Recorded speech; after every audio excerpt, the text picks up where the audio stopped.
We're working active leads on those cases, and we feel comfortable in a lot of those cases, where we're at and the viability of getting charges on down the road on those cases.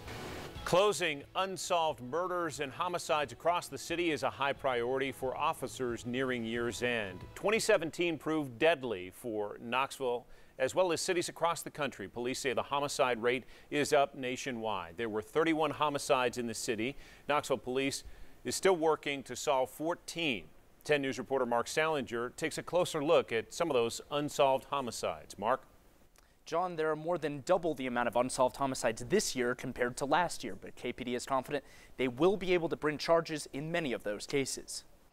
You can look at the number of people killed in Knoxville over the past year as a statistic, or you can look at the names of the people who died and the families they left behind. We want to solve them for the family and also to get people who are bad actors off the street. As 2017 comes to an end, more than a dozen families don't have the closure of knowing the person who killed their loved one is off the street. KPD is still working to solve 14 homicides from the past year. Cases like the one of 33-year-old Dorian Bluford, who was stabbed and killed on the First Creek Greenway on May 30th. Some cases can drag on for 6 months. I mean, we got labs involved at the state level, tracking down witnesses and suspects. Sometimes that's a lengthy process. The person who killed 25-year-old James Aaron Taylor inside a home on Whittle Springs Road on May 15th has also not been charged. 25-year-old Courtney Deontay Gillette also died in the shooting. It's devastating to lose a child. The worst thing that you ever want to hear is that my child has been killed. Terry Walker Smith knows the pain of losing a child all too well.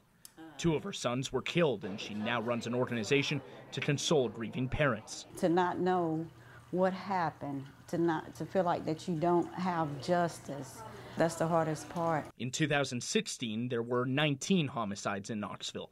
6 of them went unsolved as the year ended.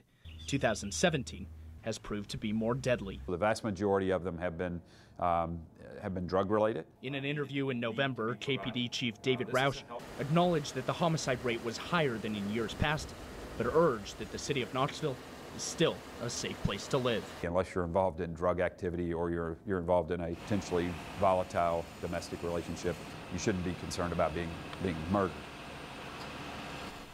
And anyone who has any information about any of the unsolved crimes is asked to contact KPD. John, back to you.